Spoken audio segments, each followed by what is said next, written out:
Have you ever been scrolling through your X feed and just stopped and thought, wait, how did this get here? You know, it feels like this weird mix of people you actually follow, and then a whole lot of other stuff that seems almost perfectly designed to make you feel something.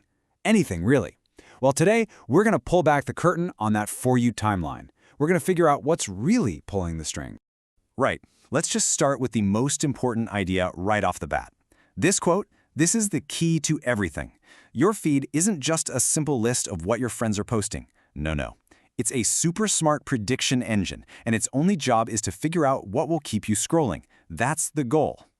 And this gets to the heart of the whole misunderstanding. See, we think the platform is asking a simple question. Hey, what are you interested in? But what it's really asking is something way different. It's asking, what will you react to? And that gap, between just seeing something and feeling that urge to react, that's where this entire system lives and breathes. Now, I know what you might be thinking, but wait, I have a Followings tab.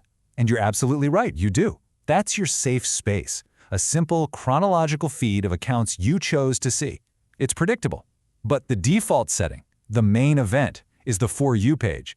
And that is where the really powerful prediction engine is running the show. It's playing by a totally different set of rules. So let's take that machine apart. So, how does this thing actually work? I mean, the technology behind it is mind-blowingly complex, for sure. But the motivation, the driving force, that can be boiled down to one single, relentless question that it asks about every single tweet it could possibly show you. And there it is. That's the whole game. It's not asking, is this post true? It's not asking, is this good for you, or will this make your day better? Nope, it's just one thing. How likely are you to stop that thumb from scrolling and do something? And to figure that out, it needs evidence. It needs clues. To make that prediction about you, the algorithm basically acts like a detective. It gathers evidence from three main places. First, it looks at the tweet itself. Then it looks at the person who wrote the tweet. And finally, and this is the most important one, it watches every single thing you do. So let's break down each of these signals. Okay, so let's dig into these three pillars one by one, the tweet, the author, and you, and see how they all work together to feed that big prediction engine. First up, the tweet itself. What makes a post powerful in the eyes of the algorithm? Well, sure, likes are nice, but they're not the grand prize. What really gets the system's attention are replies. Especially long replies. The ones that turn into heated arguments. Why? Because conflict is like a magnet for our attention. Clicking on a profile, quote tweeting, or even just slowing down your scroll to read a fight that's brewing, all of those are huge signals that you are hooked. And just look at this to see what the algorithm values. A nice, pleasant post that gets 1,000 likes? Yeah, it'll get a decent score. But a fiery, controversial post that only gets 200 replies but starts a massive, angry debate? Whoa, its engagement score can totally blow the other one away. And the reason is simple. That conflict keeps people on the platform longer. And that is the ultimate goal. All right, now let's talk about the most important piece of the puzzle, you. The algorithm is constantly building this incredibly detailed profile of you based on your every single move.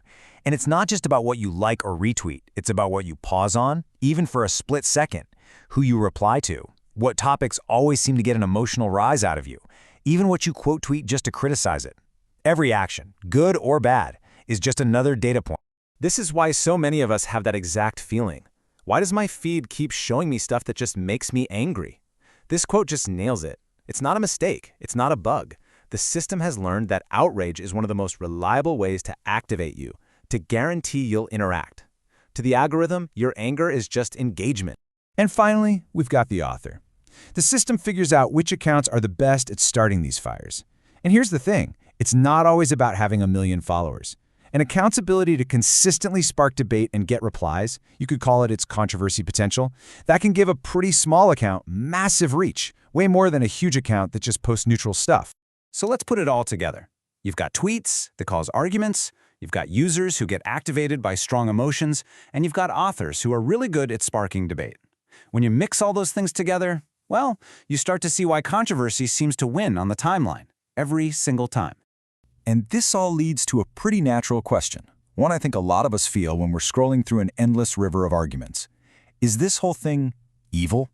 Well, the answer is a little more complicated than a simple yes or no. The algorithm isn't malicious, it's incentive-driven.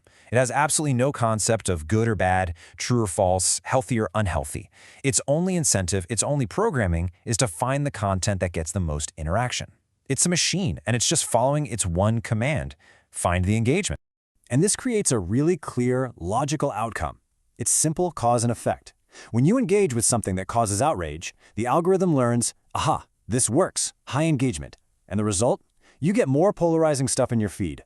Meanwhile, calm, nuanced takes, well, they just get fewer interactions. So the algorithm learns, this is less effective. And pretty soon, those moderate voices start to fade away. Over time, this whole process has this powerful shaping effect. It doesn't just show you things you'll react to, it starts to build the very world you see on the platform. It's slowly, quietly building the walls of an algorithmic echo chamber all around you. And this is exactly how that feedback loop works. It's a cycle. Step 1. You react to something with a really strong opinion. Step 2. The system sees that and goes, great, let's show them more of that. Step 3. Over time, your feed gets narrower and more intense. And finally, step 4. The moderate, less engaging voices, they just kind of disappear from view. Okay, I know, all of this might sound a little bleak, but it's not the end of the story. Not at all. See, understanding how the system works is the first step to actually influencing it. We have to stop thinking of ourselves as just passive scrollers. We need to see our actions for what they really are. They're votes. Every click, every reply, even every pause. It's a vote for the kind of timeline you want to see. So what does this all mean for you practically? First, and most importantly, remember your timeline is not reality. It is a carefully curated world optimized for reaction. To change it, you have to start voting intentionally. Actively engage with the stuff you genuinely want more of, and just as crucial, you have to ignore the rage bait. Starve it of the attention it craves. Don't even reply to disagree. Your silence is a more powerful vote against it than your angry reply ever will be. And that's really the ultimate takeaway here. The algorithm isn't some evil dictator. It's just a listener, a very literal, very powerful listener that will give you exactly what you respond to, for better or for worse. It's not going to show you what's true. It's not going to show you what's best for you. It's only going to show you what keeps you scrolling. So the real question isn't just what you want to see. It's what kind of digital world do you want to help create, one interaction at a time? What are you going to teach it to listen for?